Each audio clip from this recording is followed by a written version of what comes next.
So this next property I'm showing you is one that I did not make money on at all. I was astonished by how bad I ended up doing at the end of the day. I lost over $205,000. I continue to lose about $1,000 a month, interest only, until I pay off another $117,000 note.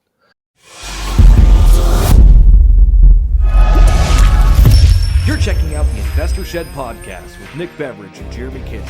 They're on the path to financial freedom, and they're taking their community with them. Stay tuned for the best free real estate investing advice on the internet.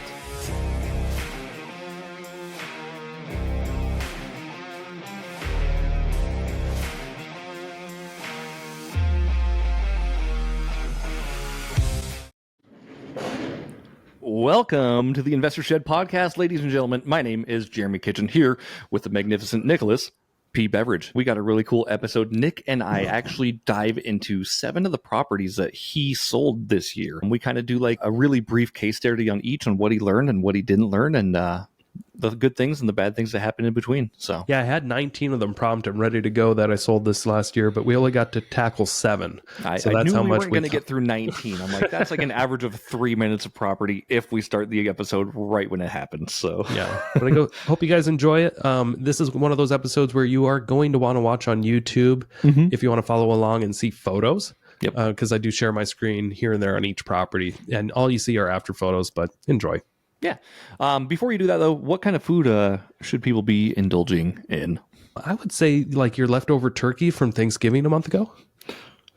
Today's date, by the way, the recording date is December 29th. If you have leftovers in your fridge from Thanksgiving and you eat them, we are not responsible for your food poisoning.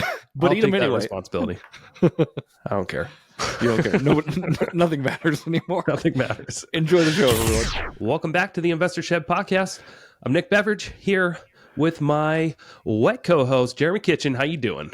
It's so wet outside today, Nick. I think we got a little bit of rain, but other than that, I am doing very well. How are you? Doing pretty good. I'm pretending I don't have a cold. I think you are too. Yep. We're faking it till we make it right here. We're doing imposter syndrome, everybody. I'm doing super hydrating, and I'm just like, no, I'm not sick. Yeah. What are you gonna do? I'm hydrating too. So cheerio, man. Cheerios. I love Cheerios. Speaking of Cheerios, we got a great episode for everybody today. Nick Beveridge actually sold a pretty good amount of houses last year, so I think we're going to dive into those and talk about what worked, what didn't, what he learned, and what he maybe could have done better on some of them. So it'll be pretty good. Yes, I hope you guys take away something and learn from all my mistakes, because I made a fuck ton of mistakes over this last, not just this last year, but last few years. But I've sold an incredible amount of actual personal properties. Myself and my team, we are brokers, and I think we're up to, last I saw, 104 transactions for the year of 2023, and that's both a mix of personal deals and helping clients buy and sell real estate. Nice, congratulations! So, that's a pretty good number. Again, thank you. Yeah, but 20 of those transactions were my personal deals. And I sold 19 of them. One of them still pending. I think it got delayed to next month. And that one's a big one. That one's actually going to help set me right, because that was a large multi-million-dollar development deal. And I'm a small partner in it, but going to make some good chunk of change, and it'll feel good to get That's some your development lots, right?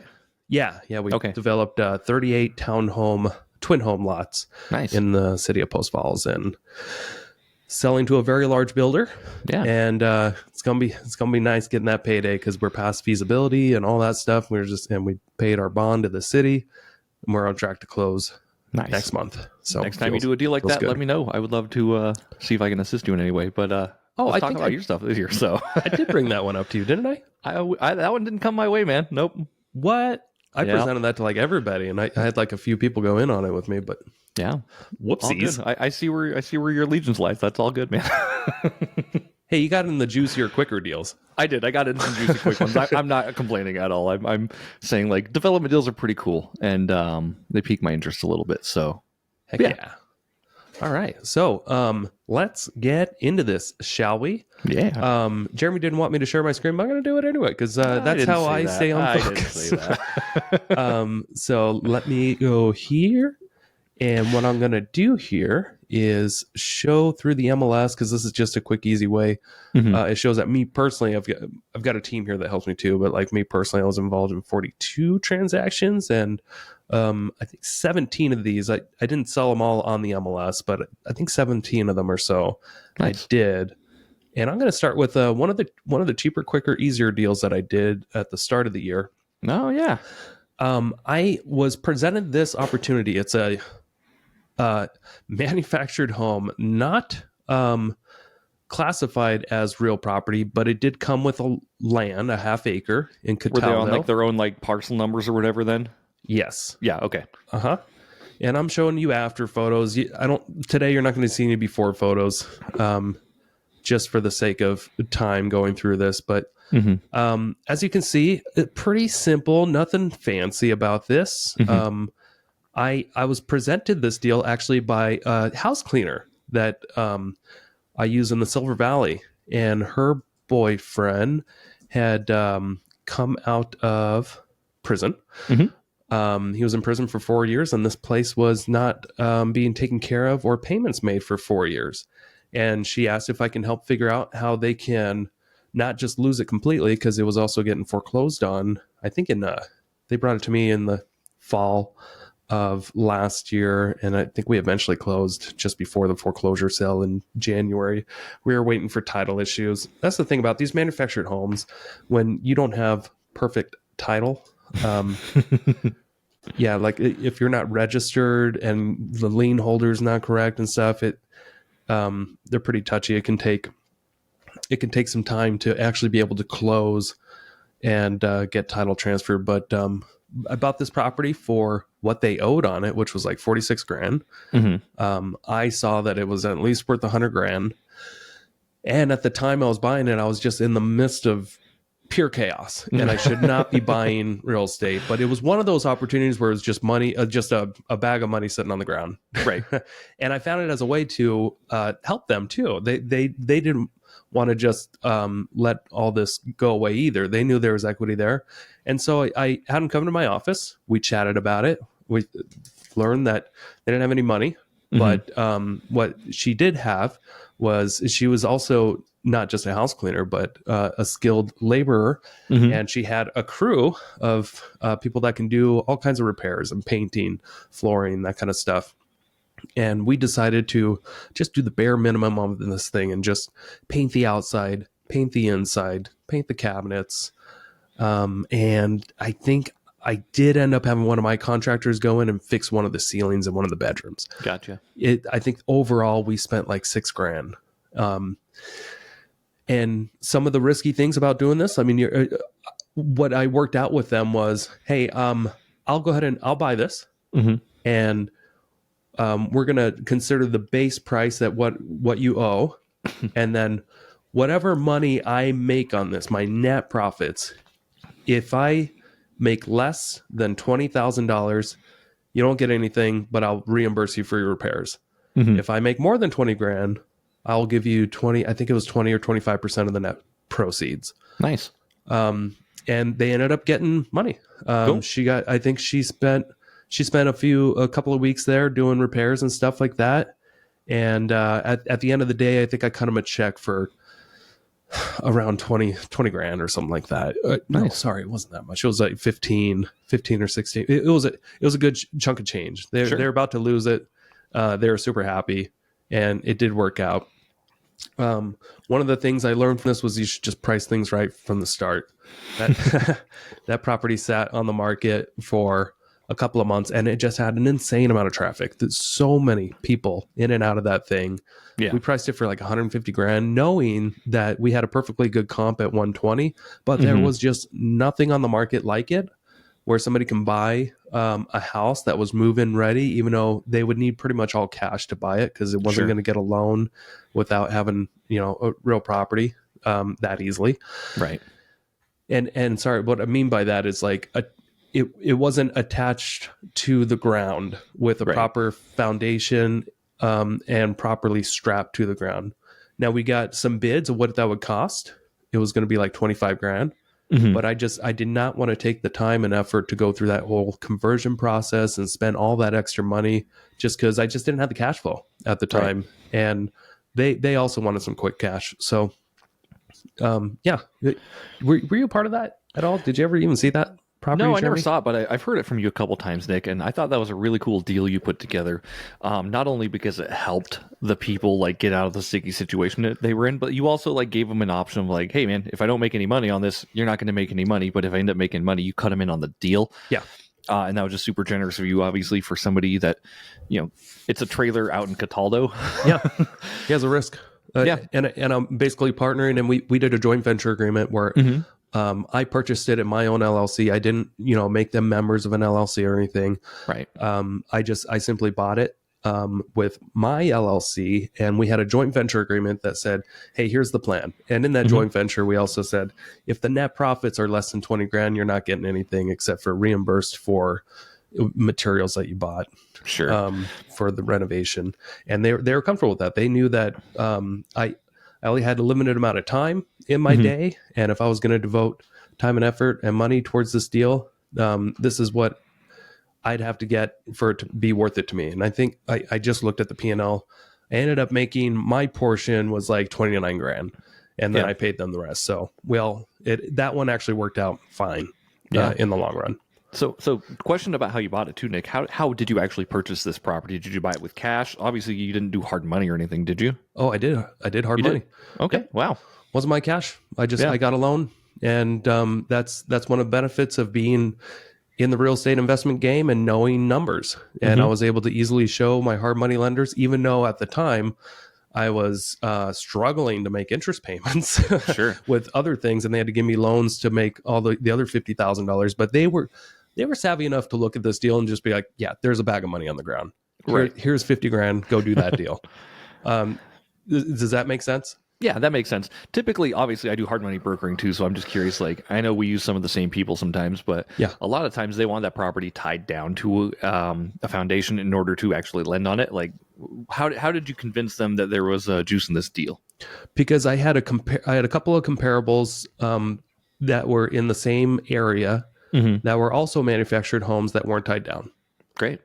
So I had two really good comps showing that, look, there's at least 50 grand of gross margin. Now, when you go to buy these things, fix them up and resell, obviously the gross margin goes down a little bit, but like the initial acquisition, we knew that it was in a very similar condition, just the acquisition, to our comps that were worth, that were selling for, 50 to 70 grand more. Sure. So the proof is in the pudding, basically. The investors saw it and they said, there's obviously equity in the deal. Like, we'll fund you because we know you can get it done. So worst case scenario, they get it back. Right. And it was even though not many people love manufactured homes, especially ones that aren't tied down, but it's such a small risk. Right. It was 50 grand. It was a $50,000 loan, where the gross margins were 50 grand. It was cool. It was an easy one to put together. I love it. That's awesome. Yeah. So let's move on. Yeah. The next one you were a part of, and I'm going to share my screen here now that I got it up. This was on Bark. Tell people what you know about Bark. Bark is what I know about Bark. So Bark actually was found. I'm not sure who found it, but I think it was Josh Gotay, right? Yes. Okay. So Josh Gotay found this. Was he door knocking? Was that right? I think he was sending out letters on this one. Sending out letters. Okay, got it. There's another manufactured home. Surprise, surprise. But this one had capability to be tied down on a real foundation too. When we purchased it, it was not tied down on foundation. It was not, according to the county. According to the county, right? And but we had to have an inspector come out and tell us. We had to do a couple things to it. Like, I think we had to put a vapor barrier down. Yeah. That was it. And just like re-solidify just a few tiny things, but it was a pretty easy process to get that thing actually tied down to real property. Yeah. That was a cool project. I really liked being a part of this one. So my part in this one, Nick Beveridge and Josh wanted to come with zero money out of pocket on this one. Yep. And since Josh was door knocking on this one, he obviously made an agreement, so it was almost seller financing at that point, right? No, he just got a killer deal. He's got a killer deal. 100, Okay, got it. 100 grand. Yeah, 100 grand. Pretty big house with a detached garage on a decent sized lot in Post Falls, Idaho, which is pretty unheard of nowadays. Yeah. And that detached garage had attached to it an ADU. That's right. Yes, it did have an ADU attached to it. Man, we should have kept that thing. I know. It's bad timing. You know, and that's the thing. That it was bad timing to purchase, but we did it anyway. Yeah. You know, again, my world was collapsing at this time, or starting to. Right. But you know, it just totally made sense. I just went through the photos. I'm going to stop sharing my screen now. Yeah, that's okay. So yeah, that one was cool because Josh and Nick both. Nick, like you said, you were kind of tapped. You didn't have any money to bring to this deal. Josh didn't have any money either, so you guys wanted to find another partner to maybe bring a little bit of rehab funds. Yeah. And the stipulations were really cool on this one. I thought they were favorable for everybody. Yeah. What you were asking is you were asking for $10,000. That was it. That was it. And what I said, I'm like, I'm willing to give you the $10,000, but I'm not willing to give it to you all in one chunk. I'm willing to pay for the things as needed. Yep. Right. Altogether, I think I spent $2,600 on this property. That's including purchasing the vapor barrier and the closing costs. I think that's about all I did. Yeah, we didn't even need your full 10. It was, yeah. And I just went through the photos, and you'll see, like, it was still staged, but like some of the walls were still like kind of scraped and not painted. We did very minimal work to this. Yeah. One of the bigger mistakes that I made, other than buying it right and getting, you know, a strategic partnership where basically I was just coordinating the deal again. Right. Josh brought an incredible deal. So he was a 50% partner. He didn't have to bring us in on the deal. He could have figured it out on his own because that thing was worth 200 grand as is all day long. Without touching it. Yeah. Yeah. Even without converting it to real property. Yeah. So while we were in escrow, we got, like you said, we paid an engineer to go out and check out the property and see what would it take for him to sign off for it to become real property with the county. Yeah. And during escrow, we found that, you know, he went through the crawl space, he checked it out. He said, this is what it needs: a vapor barrier in the crawl space. And what that means is it's a sheet of plastic. Yeah. You know, a 6 mil sheet of plastic that lays on the dirt under the crawl space. It was harder to do than we anticipated. Right. But we also tried to do it ourselves, and we're not, you know, vapor barrier installers. But I know, you know, at Home Depot, they sell those big rolls for $100. Yep. So we figure $500 with labor. And that was what we knew we had to do. And other than that, we just had to kind of take all the junk to the dump. Yeah. We weren't planning on really doing any other repairs. Now, the mistake I made was I always want to help everybody out around me. Right. And I had this 1099 employee, and he was my project manager, and he was really looking for something just like this, something that he can move into that would also supply rental income that he can get at an affordable price. Yeah. And it was just like, dude, slam dunk. This is like, you want to buy this. Yeah. And I meant it too. So we agreed on, you know, 200 grand. And at the time you were totally comfortable with that. Josh was totally comfortable with that. But we had to start doing little things to make it FHA, that would make it go FHA. So we had to kind of scrape some of the exterior paint, and like on the exterior. So we had to do a little bit of work there. It was a little bit of labor. We did some landscaping too, actually. Did a little landscaping in the, we replaced some of those like peel and stick tiles. I think we spent a day, you and I were just like replacing all the ones that were like torn up, and there was this bedroom that was missing half of it. And then we even like framed in a closet or took out a closet. I can't remember, but there was a lot of just little things, but it wasn't expensive. It was mostly labor. Right. But in order for him to qualify, he had to be a W-2 employee. And so my big heart, I'm like, okay, let's convert you to a W-2 employee. Way more expensive. And I had to give him a raise too, because he wasn't making enough. So I was getting paying him $5,000 a month. I upped it to $6,000 a month. Nice. Also, he'd qualify for this loan. And then we finally get through everything. And the FHA appraisal said that the land was worth more than 50% of the total purchase price. Gotcha. And that's what made it not qualify for an Oh, FHA gotcha. loan.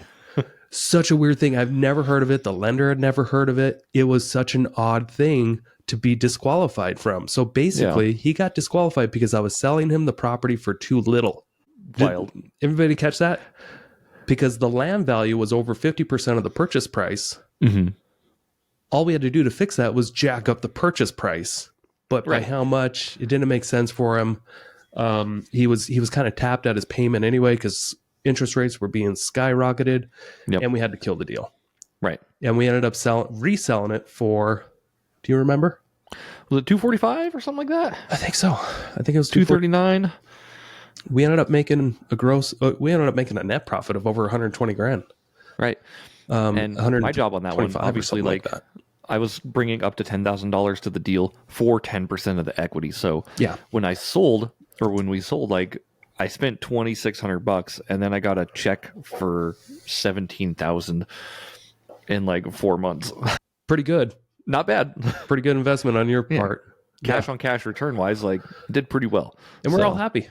I mean, you screwed us, but like, I'm joking. Me. That was our agreement. And it just worked out better than we anticipated. We made more than we anticipated because we bought right. We were very conservative with what we thought it would resell for. Sure. And it was one of the first times we were way under budget. Yeah, that doesn't happen very often. No, it doesn't happen very often. But just to clarify with people, like I didn't screw anyone over. These were the terms everybody agreed to, like when we set up the deal. Like, okay, if you want the money, this is what I want. Yeah, and this is how I want it to be deployed. And we all thought that was good. And you didn't just help with the money. You actually you were using your bodily services, as I think we included in the contract. The contract says I would include my bodily services, and that's actually in the contract. We also put in the contract that I would not drive the dump trailer because I can't do that very well. So rather than try to wreck your dump trailer, how about we just get somebody out here to drive that thing? I'll fill it up all day, but get somebody to drive and dump it. Yeah, totally. All right, next property. Let me share my screen here. No, that was a good deal, and we've talked about it too, Nick. But obviously, like if anything else like Bark comes along, like those are automatic yeses for me, I think. Yeah, totally get it. All right. This was one that I sold this fall, and this property is on 12th Street in Osburn. Now, I'm showing you the after photos again, but we really didn't do a whole lot to it recently. This was the second time I remodeled this house because I purchased this one about 9 years ago, and it was one of my first good performing rental properties. And I ended up selling it this year. I purchased it initially for $29,000. Wow.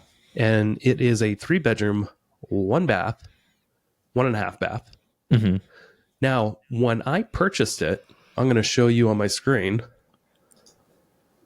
Show you the history here. Oh, the history didn't show up here. Let's see if I can pull it up over here. 12. Well, you know what? That's going to take too long. Anyway, when I purchased it, the MLS listing, it was listed for like $33,000. I ended up getting it for $29,000, and it was sitting for a while. It was a bank-owned property. It was listed as a 4-bedroom, 2-bath. Gotcha. When I initially walked through the house, this is what I learned early on in my investing career. Count the bedrooms, count the bathrooms. I didn't even know till after I closed on that house that it wasn't a 4-bedroom, 2-bath. It was a 3-bedroom, 1.5 bath. Yeah, it's a pretty big difference. Yeah. So anyway, do you remember that? Have you ever walked through that house? You've had that one for a long time. I don't remember if I've ever actually walked through it. I remember you talking about it a lot, and you've done a presentation on it. That was your best remote employee, wasn't it? Not? Yes. Yeah. Okay. I did the burr on it back before burr was cool. And then I did a burr again a few years later, and then I sold it. So it paid me not only rental income over the last 8 or 9 years, but it also paid me 3 different times in big cash payments. That's awesome. And yeah, just such a blessing to be able to have a house like that. It was such a pity party walking away from it for the very last time. I think I filmed a video too, but I was very sincere that I was actually not depressed, but I didn't want to leave because I knew Right. it was going to be the last time I was going to be at that house, and we were taking our staging furniture away. And Yeah. it's just a boring house with a flat roof in Osburn, but Right. it's a house that really, it set me up right a long time ago, and it helped me purchase my house that I live in today. Yeah. I was able to purchase that and another property in Kellogg that enabled me to purchase my main house. And I'm just so thankful and grateful that property and all its rental income was able to support me, Yeah. for the last 8 or 9 years. It was little small amounts here and there, but it really made wonders when you look at almost a decade of what Right. it's done. Yeah. Total workhorse for you for sure. What were your feelings on selling that? Because I know that one was one of, like you said, like your favorite houses, just because you've refinanced it and because you've burned it a couple times and because of the utility it's brought you. Like what were your feelings on getting rid of that? My feelings, emotionally, I didn't want to do it, but logically, it made sense to sell it. Sure. Because I already squeezed all the juice out of it for the last 9 years. And I just felt like it probably could appraise more, or Sure. appreciate more over time. But I was getting right about what I was renting it for. I was making that mortgage payment. I think the mortgage payment was $830 something, and my rental income was $950. Sure. And after after everything looking throughout the year, it was pretty much breaking even for the last couple of years. I could have raised the rent to like $1,200 or so, like other people are doing in the valley. And made an extra couple $100 a month, made it net positive, $4,000 a year or so. But it was after the tax depreciations and all that stuff. It was positive for me every year, even if it was breaking even. Right. But logically, I knew there's another $100,000 of equity there that when I sell it, I'll get that money and I'll be able to pay off things that were costing me $1,000 a month. Right. So logically, it made sense for me to kill that baby and pay off a dragon. Sure. Know now, what I mean? If you weren't in financial peril, Nick, would you still have sold that property? No. Okay. No. Good news is there's more of them out there like that. There are. And once you get back in a stable place, like just go after those ones again, right? Yeah. And the reason I wouldn't sell that one is just because it was solid. Like I had already been in and out of that house many times. I've done a lot of almost all the repairs I did personally. So I felt very confident in its ability to last another 75 years. Nice. But that's awesome. Yeah. So very cool. Anyway, let's move on again. Yeah, while you're moving on, I just want to say, like, the house was in Kellogg, Idaho, correct? That was Osburn, Idaho. Really Osburn, close. Okay. Yeah, Osburn and Kellogg. So for anyone not in the Northwest, it's kind of over the mountain a little bit. It's a small minor town. Yeah. And there's not a lot of growth and appreciation that happens there, but there is stability that happens there. So like everything you see that's in Kellogg, they're cheaper houses, but they have one of the largest Chevy dealerships in the nation in the city. Yeah, largest Dodge Jeep Chrysler dealership in the world. That's right. Okay. And the largest like GM dealership in the Northwest area. Yeah. So anyway, you go to Osborne and Kellogg, and you ask anybody where they work, and it's always going to be that place. Basement Motors or yep. Or Walmart. Yep. So what I'm showing photos now of this property in Ponderay, Idaho. It was the smallest house I ever renovated, and it was fun. This house is fun. We called it Little America. I bought it with my partner Joe initially, and then I ended up buying her out because she wanted to move on to the different projects. So this was kind of a unique one where I was partnered with 4 people at first, and then it turned into just Dennis and I. And Dennis was on our podcast. Dennis did all the repairs to this, and this was a serious gut job. We moved the bathroom around, moved walls around. This one was fun, but it was such a small footprint. It wasn't that complex. Right. Yeah. I remember I was there a couple times during the renovation, just kind of helping out with you guys. But it's drastically different from what I remember it looking like for sure. Yeah. So the intentions with this property was I wanted to build the small little short-term rental. I thought it'd be cool to have a little Airbnb in just outside of Sandpoint, where you can legally have Airbnbs, because in the city of Sandpoint, you cannot unless you have a permit, and there's only like 20-something permits allowed in that city, something like that. I might be wrong about that, but it's a small number, huge waiting list. But if you're in the city of Ponderay, which is right nearby, this thing was like close to Schweitzer, and it just made sense to have a little house that I could rent out. And when I finally got it finished, the short-term rental market kind of took a dump, a huge dive. And it was also in the midst of pure chaos. So one of the big mistakes I made with this one is that I was in denial about being able to keep this property. I put a lot of my own personal cash into it. We got a loan from a credit union, a really good loan for a renovation. It was like a 6% interest. My payments were like $600, $644. And most of the project houses that I was working on, most of my payments were like closer to $3,500 to $6,000, somewhere in there per house. So this pretty one, small fish in the big pond for you. Yeah, this one I consider holding wise. It was like a drop in the bucket. Right. But I was sinking lots of cash into it because I didn't have a renovation loan set aside or anything. So all the money that was going into it was straight out of my pocket. Gotcha. And what I should have realized more early on, or tried not to be so, look, hindsight is 2020, but I figured that I would get through this without selling like any properties, and I ended up having to for it to make sense. I should have just done better with math as far as the situation I was in. But I continued to pour money into this as if I was going to keep it long-term as a short-term rental. And I made a lot of repairs and improvements to this property that if I was just fixing and flipping the house, I wouldn't have needed to do. Right. So I ended up not really making that much on this property. My partner, I paid off, I think I paid her off like $7,000 or so. I think it was about that. I ended up making total at the end of the day $15,730 on it, and I thought I made a lot more, but I didn't. Yeah. Was that after your splits, or was that before your splits with Dennis? I was after all splits. Okay. So, and then I think Dennis made more. Cool. When you add we worked out a deal where I was going to give him like 15% of the projected net proceeds if we were to sell it, plus 40 or $50 an hour or something like that to work on it. Yeah. He ended up actually making more than that. I thought we were going to net more, but I thought I was going to keep it. But some of the things that I did that I wouldn't have done if I knew I was just going to flip it, I put a Tesla charger in there. I did a wiring for a hot tub. Right. We did a lot of landscaping work. And you basically set it up so you'd have it as an Airbnb, right? Yeah. Tesla charger, like those are all Airbnb amenities that people would want on an Airbnb, not a house that you're just going to sell in Ponderay, Idaho. Yeah. Yep. I did a full fence. And that was expensive. I did a lot of work myself too.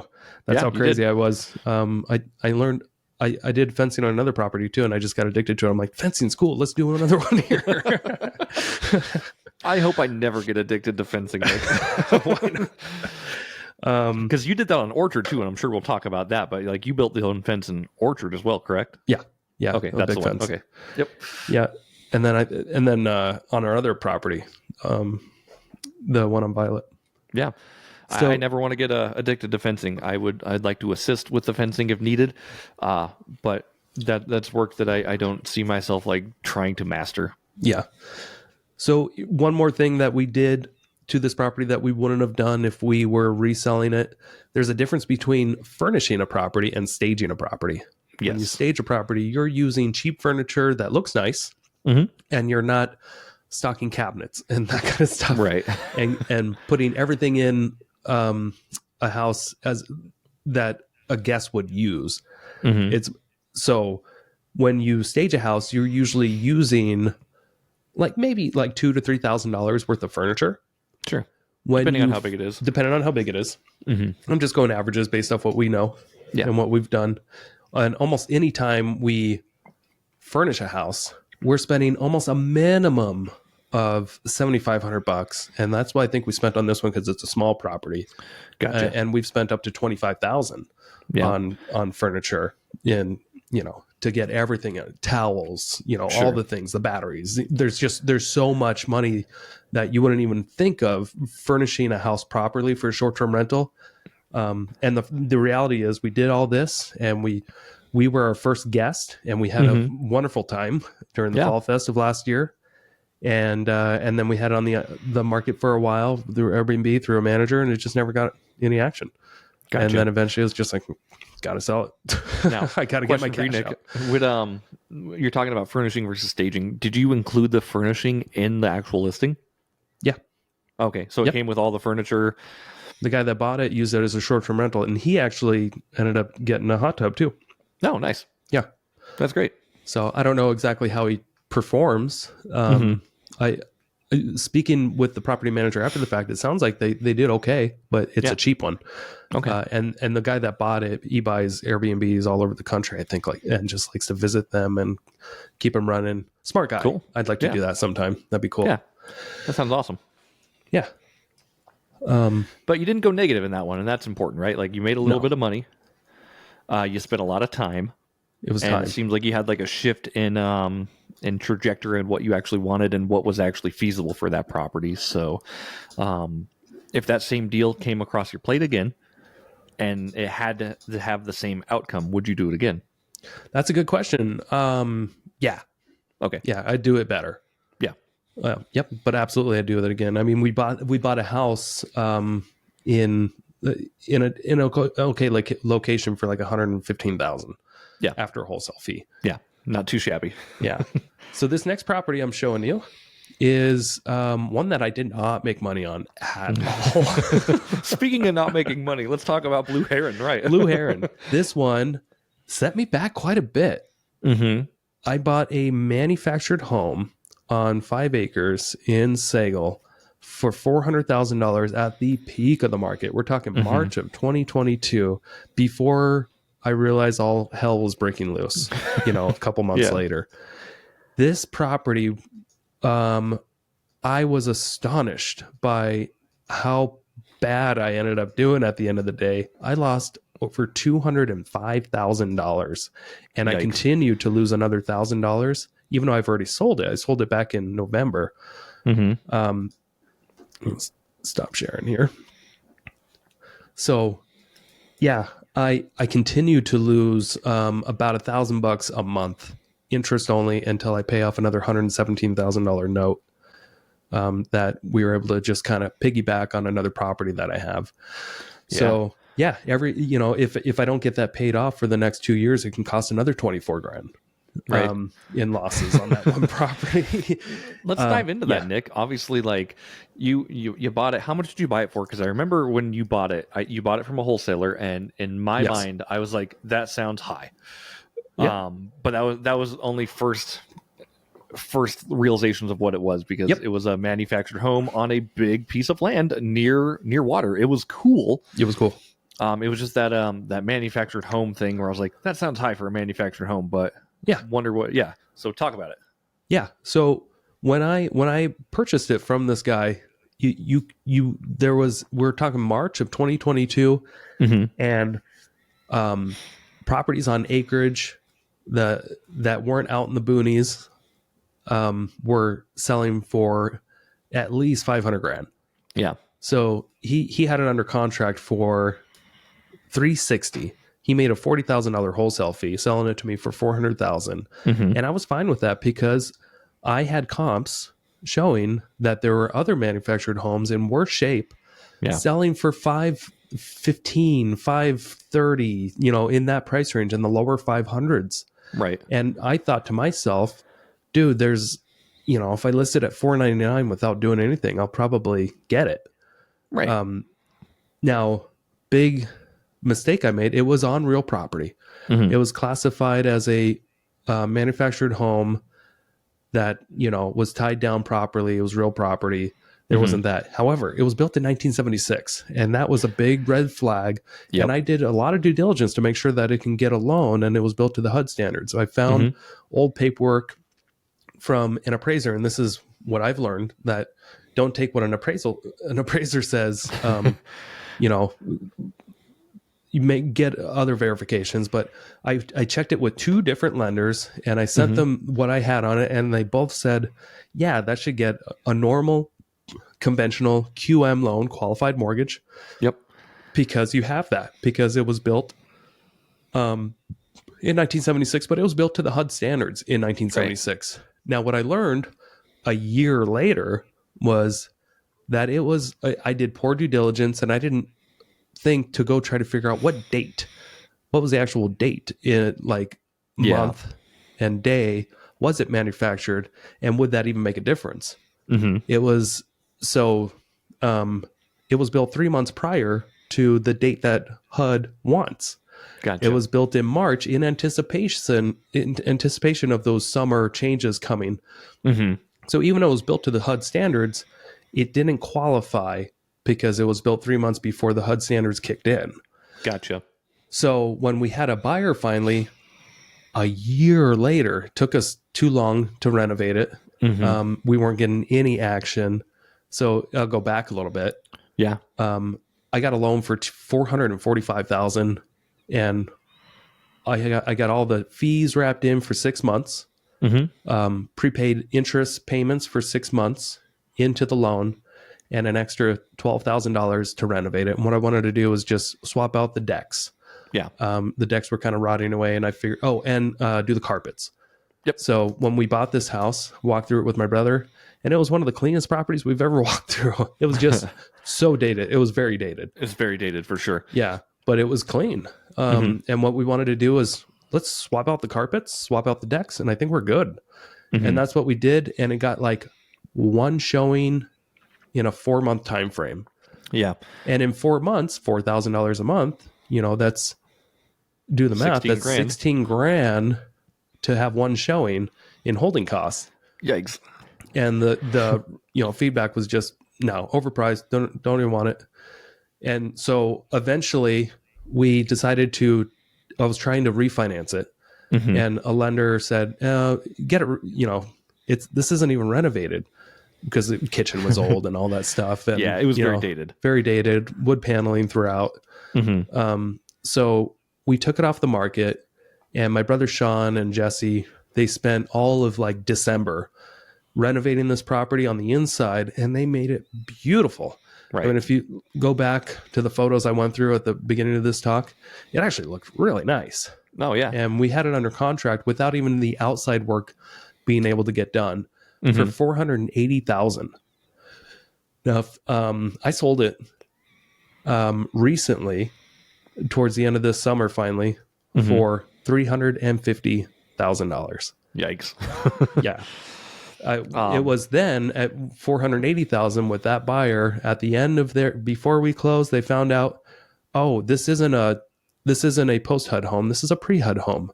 And they couldn't get their financing, and they didn't want the house because they knew that if they had to go to resell it someday, it'd be very hard. And they were right. Yeah. Yeah. You would know. Yeah. I just had no idea it would take another $120,000 of price reductions, $130,000 in price reductions to get showings and get people to want it. It was brutal. Let's talk about this for a minute too, Nick. Obviously, with the HUD standards, and you're referencing 1976 specifically. What month and date specifically should you be looking for if you were going to be doing your due diligence for homes up to HUD standards? It's either June or July. Okay. I can't remember now. HUD. I thought for some reason I thought it was 1978 too, but it's obviously 76. So 1970, 76.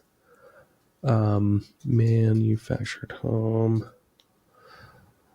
Yeah, what date? Sorry.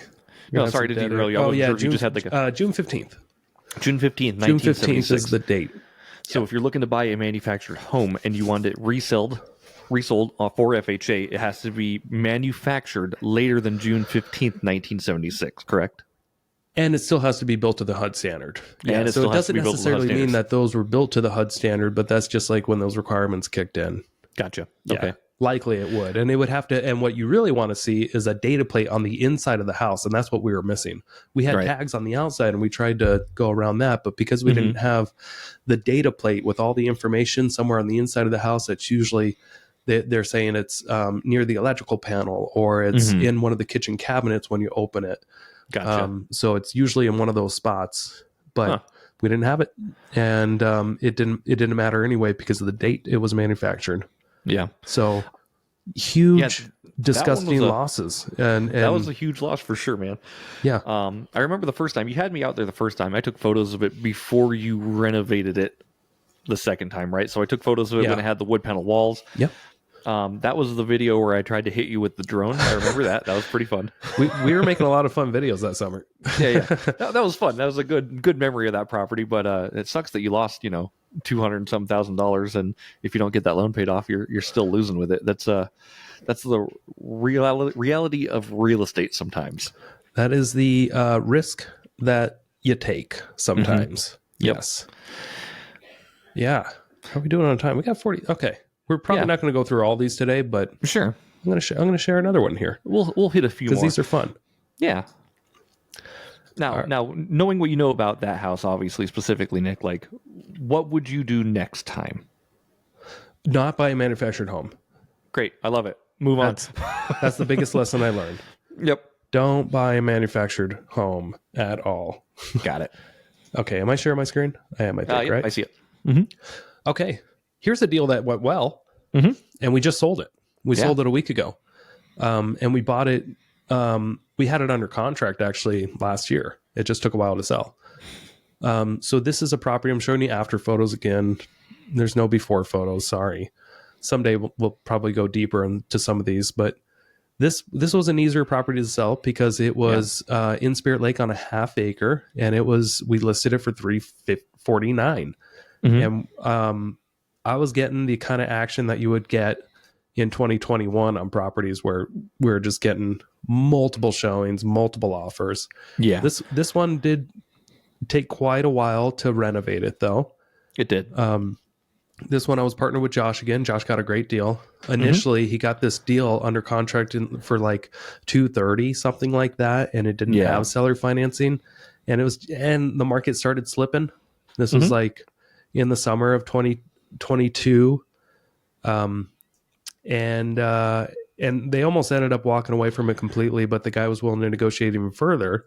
Yeah. And then he eventually got the price dropped down to $180,000 and 0% seller financing for 30 years.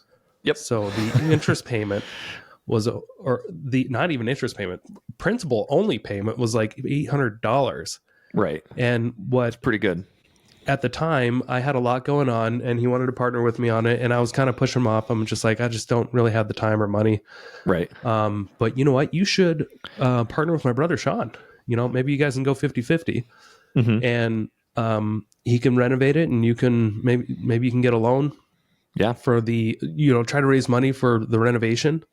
What it needed was a lot. Yes. I think we ended up spending $80,000, even though we got most of the labor done for free. But we turned that house from it was like a 2-bedroom, 1-bath to a 3-2. Yeah. And that's something that we kind of specialize in, like adding bathrooms and making it more functional, easier to sell, and still trying to keep it at an affordable price. We ended up making close to $90,000 on that deal. Yeah. And they brought me into it because they couldn't find somebody to help with the money. They needed somebody, and I had $30,000 because I had just sold some of my properties, and I'm like, hey, I'll set aside $30,000. I'll partner with you guys on this. Right. It ended up costing over $80,000. So over time, I had to put more and more into it, and it just took longer and longer. Yeah, that one was one that I remember you specifically wanted you wanted to see if I wanted to go in on that one as well. Yeah.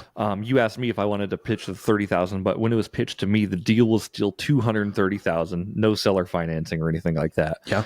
And running the numbers, I was like, okay, and this is not a knock to you. This was just like the situation, what it was. Like, okay, I know Nick's busy. I know Sean's busy. So how much of a priority is this property going to be to them? Yep. And at that time, the HELOC rates, because I was lending out of my HELOC, the HELOC rates were going up too. So if I would have lent $30,000 out of my HELOC, I would have had to pay probably 7% interest annualized on that. Yeah. I had to take my costs into consideration, and that was one I passed on. Yeah. Some of the unexpected things that came up with this house, the sewer line needed to be replaced. Mhm. That was a pretty big expense right at the end. And then just the amount of time doing little things and not being organized.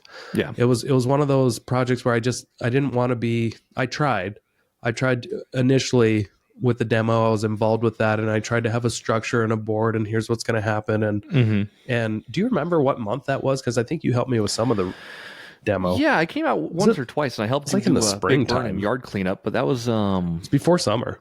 it was before summer. Yeah, I think Yeah. like April or May would have been my recollection on that. Yeah. So here's the thing about my brother, I love him, and I am sickened by him at the same time half the time because he is so good Yes. at when he's on a job site and he's got a million or two to get shit done. Yes. And that's why I love to partner with him. And he's my brother and I can trust him. Right. However, when we purchased this house, at the same time, he purchased another manufactured home that I told him, please don't do that. He Right. wanted to partner with me on another stupid manufactured home, not on real property, in a mobile home park because he got it cheap. Yeah. And when the reason why this property took forever is because he went and renovated another property. Right. And he just doesn't have his priorities straight sometimes, even when he's financially, or not financially, but like contractually, we had a deal, man. Yeah. And another guy, Josh too, he moved out of town. He wasn't as, his job wasn't to really do anything to do with the construction. But there was probably some tension from everybody on like, this house wasn't getting the attention. Right. And it was sitting through most of the summer. It was Right. just sitting, costing me, it doesn't sound like much, but after utilities and everything, it was costing me about $1,000 a month to sit on and just nothing happening because they were working on all kinds of different stuff. It was just, we just bit off more than the contractors. Right. That's another reason. It's like, why what do you focus on? What do you focus on when you have so many balls in the air?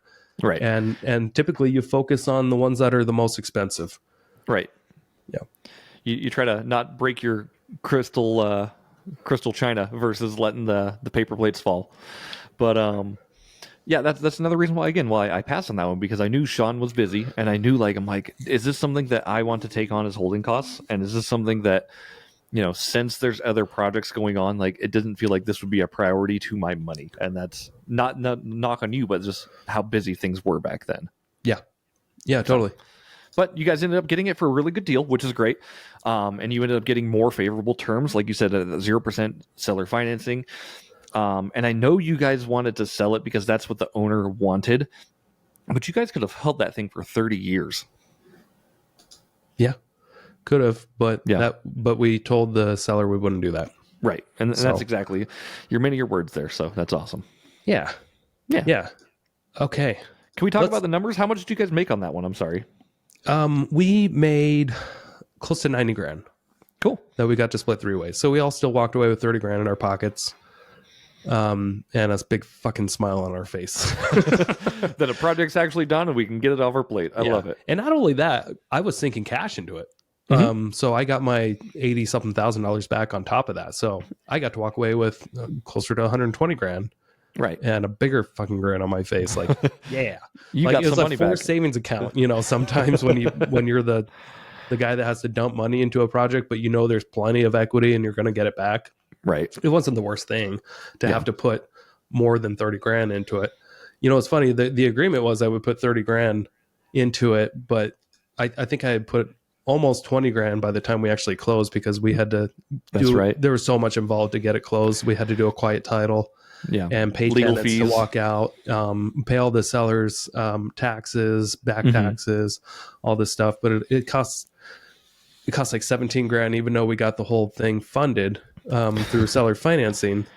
It still cost almost 17 grand just to close on it. So that was the majority of our budget was already gone. So I just had to sell other stuff to come up with money.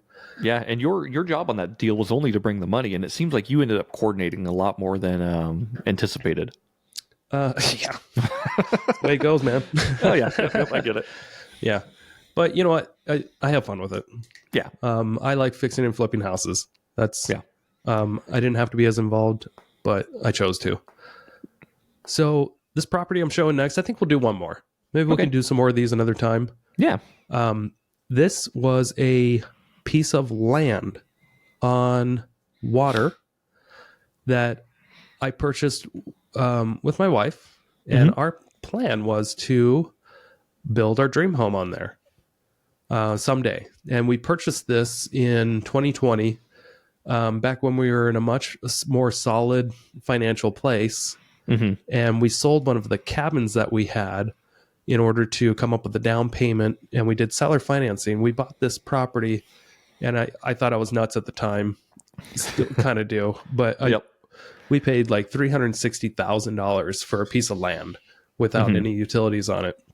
It was 2.5 acres on the Ponderay River, and all the comps in the area were over $2 million. So we were pretty stoked to someday retire and live on the river, and we got really good seller financing terms. I was able to negotiate when seller financing was not an option. I brought it up. Yeah. And I got to sit on this property for about a year and a half for $800 a month, while we made our plans and had our house plans and all that stuff. But you know, over time, as things went on, I just realized that this is probably just not going to work out long term. And it was kind of sad because it had a lot of sentimental value, especially to Hillary. It did, because it was the property that her mother grew up on. That same parcel, right? That exact same parcel. Wow. Was the property that her mother grew up on, and her mother's family kind of owned all that land, and they donated some of it to the church. And it was the last piece, and they kind of lost it from like an uncle way undersold the property when he inherited, and then gave everybody a small chunk of change. Gotcha. But a lot of people were kind of upset in their family because it was oh gosh, it was just like such a beautiful area, you know, just surrounded by mountains and the river, endless views. And yeah, I think he sold the whole thing for like, I think he sold the whole like 100 acres for like 300 grand. And then it was subdivided up, and we got 2.5 acres for 360, 15 years later or something like that. But we had great plans to someday build a home and live out there. But we just got realistic with, eventually we had to refinance the property because that seller financing note ran out. And then I think we sat on it for another year, making $2,000 a month payments on land. Yeah. Yeah. Talk about burning money. Right. But at the end of the day, I ended up getting that property under contract for $535,000 with the term that I had to put in a well. Gotcha. And that was an experience too. The neighboring wells, I was on a well waiting list for 2 years, and the neighboring wells had super wells, like 50 gallons plus a minute. And they were both, between like 400 and 500 feet deep. Even though you're right next to the water, they still had to go really deep to like get that super pressure. When we drilled, we got to about 600 feet, and the well company called me, and they're like, "So we're at 600 feet. We still don't have any water. Are we good to keep going? We have to send you another addendum to this contract. The price is going way up." Yeah. Like, okay. Isn't that wild? You're like right next to the water, right next to the water. You can see the water in the photos, and you're 600 feet deep, and you're still not hitting it. Yeah. So with me, I was just like, of course, it's just my luck. And in order to get this water well funded, I got a loan on my QuickBooks for 50 grand at a 27% interest rate. Yeah. But it was something, I was in the position where I needed to come up with the cash because I had this property under contract, and I told him I would drill a well and I had to get it done in a certain time frame. And it was all just kind of working like magic together. And I thought it was like God's sign of saying QuickBooks is going to give him $50,000, exactly what he needs, because nobody else would. So QuickBooks, they gave you a loan? Yeah, just on my regular QuickBooks, and it wasn't even tied to my credit or anything. They were just looking through my QuickBooks, and it was an AI automatic feature that said, "Here's 50 grand. We'll send it to you right now, if you agree to these terms." And it was a payback structure within 12 months. Sure. I think I only had to make one payment, and then we eventually sold the land, and I was able to pay that off. But Nice. I got a call the next day from the well company as they were drilling, and they got to 700 feet, and they're like, "Still no water. We're at 700 feet. This doesn't happen a lot. We weren't expecting this. This well, unfortunately, might be a dud." And at that point, I'm spending, whether they got water or not, I'm spending at least $60,000. Wow. $60,000 on that. And the shitty thing was, in that area, there's a lot of heavy sand and stuff. They usually install sand screens on the bottom of these. I'm sure most people don't know what I'm talking about, but the sand screen on a well at the bottom, it can take some time, and usually about $2,500 in materials and welding it together and stuff. And that usually with properties like this, that's what you need. Yeah. They called me a couple hours later and they're like, "Hey, good news. 720 feet. We actually got water. It's good. It's good pressure. I think we're clean. We're good." And I didn't know that they weren't installing the sand screen. They said that they apparently just decided they didn't need to. Gotcha. Yep. And and the buyers, a few days later, they said they want a well test. Smart of them. Yes, I wasn't expecting that. So I had to hire a guy, and it cost a lot. It was like $1,400 to have somebody go professionally test this well. Yeah. And he went out there and he called and he said, "Got a problem. Your well heaved." And it heaved. He can only get about 500 feet down with his thing, and there's dirt and whatever, mud. Yeah, clogging it or whatever. Yeah, the well heaved, which means that it like basically collapsed or something. Like it needed a sand screen. If it had a sand screen, that wouldn't have happened. So what their solution was that they can go, the well company, back and blast it and do their best to try to repair it and put in a sand screen, which what they should have done in the first place. They had in my initial quote, it said sand screen, but they didn't I would have do made them fix it. Yeah. Yeah. So it took them 2 weeks to fix it. Gotcha. It took them a long time, and they didn't think they were going to be able to, but they eventually got it done. And then it had wonderful pressure, like 50 gallons plus, just like the others. And then they sent me another bill for another $12,500 to fix it. And they said, and I was just like, you guys do understand this is fucking ridiculous, right? Like, yeah. And he's like, "I understand that. However, I'm not charging you nearly what it cost us in time and effort. Because, a normal job like this, for us to make 50 grand, it would take a few days. Right. This took us 2 weeks to repair, and we're only charging you $12,500. We're basically charging you cost. We're not charging you any profit on this. It's cost." It's weird they're charging you cost, though, because they were supposed to install the sand filter, right? They were supposed to. Yeah. Well, you know what? It doesn't matter. Okay. Yeah. Because I didn't. It was in a quote, but they felt like it didn't need to happen. I'm not going to go hire a lawyer and try to sue him or anything. I'm just not that kind of guy. Right. I did feel like we were kind of fucked a little bit, but they were just trying to save me money, and it just didn't work out. Yeah. I don't think they were trying to cause more work for themselves. They're the experts, and that's just what I believe, whether it's true or not. Yeah. So I'm not saying you had to go after them like on a legal matter or anything, but like if it was in my quote that I got a sand screen for a well, and then I found out they didn't put a sand screen in, and that's the thing that's screwing the whole shoot up. Yeah. I would probably just make them fix the sand screen and call it even. But, tomato, you got it done. And, yep. Yeah. So the positive thing is, even though I held that property for 3 years and was making payments on it for 3 years, and I spent over, close to 80 grand on a well. Yeah. I still made money on that lot. I made like $21,000.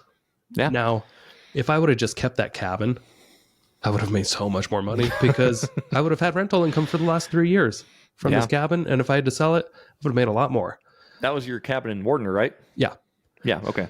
So I sat on land for 3 years, made $21,000 when I could have sat on a property that was producing rental income, and I didn't.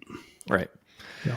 And I could have been using that cabin. We used that cabin, when it wasn't being rented out, short-term rental, for fun anyway. Yeah. So we could have had the same amount. So that was my regret and mistake. Sure. Don't just sit on land for long periods of time. Right. Even if should have, man. Because our emotions got involved. Yeah. Especially, since it's got all the family history from Hillary's side of the family and everything like that. I'm sure tensions were a little bit high, and I'm sure it was frustrating to kind of have to go through that. So yeah. So we're already over an hour. I can talk about like 13 more properties here, but I don't think we need a 4-hour podcast here. We'll be lucky if there's still 2 people listening at the end of this. Yeah, but seriously, hopefully like people learn a lot from this, because real estate is a complex machine if you allow it to be. It's also like it's what is it? It's complex, it's not hard. Yeah. But it's there's a lot of variables that flippers and people who rehab, they don't see these things. And if you haven't gone through these experiences, you have no idea what to expect, right? Right. And that's been, I think, some of the biggest learning points of your life and of this last year, is that you've gone through these things and you now know how to do real estate better. Oh, 100%. Right. Yeah. And that's why, I don't have as much regrets as I just felt like I've been kicked enough to really go out and kick ass now. Yeah. I've gotten, I keep learning the hard way. Mm-hmm. And I'm sure that this isn't the end of my mistakes either. Right. But I definitely feel much more confident about stepping into new deals going forward. Yeah. Yeah. And that's all we can do, man. In this business, we learn or we fail. And if we fail and we don't continue trying to learn, that's when you're actually a failure. So when you quit, you're a failure. You're never a failure unless you quit. You're never. That's right. That's what I was trying to say. You got what I was saying. Get what you're saying. Yeah, but let's take this one home, Nick. So yeah, thanks so much everybody for listening and watching. Yeah. Hopefully you learned something from watching all of Nick's projects that he made money on or didn't make money on. It would mean a lot to us if you would go on Apple Podcasts or Spotify, leave us a 5-star review, even go on our YouTube, leave us a little comment. We love everyone who's leaving comments. We appreciate your attention. But yeah, we look forward to bringing you more real estate investing advice and bringing everyone up with us. Yeah, motherfuckers, we need your attention because we are desperate for more attention. We love it. So please pay attention to me. You know how often I go through my YouTube and just did I get any comments today? It just doesn't happen. It's that dopamine hit, but YouTube's a weird spot to get the dopamine hit for sure. I know. Just go to Facebook. You'll get a lot more. Yeah. Just add us as friends, whatever. All right. Thanks, everybody. Thanks for listening, and we will see you next week. Bye-bye. Thank you so much for checking out the Investor Shed podcast. If you enjoyed your time, make sure to leave a 5-star rating and review on Apple Podcasts and Spotify. Follow along on YouTube, TikTok, and Instagram at The Investor Shed for shorts and promos about each episode. Do you want to be a guest or know someone who has great real estate investing advice and stories? Reach out to us at theinvestorshed@gmail.com.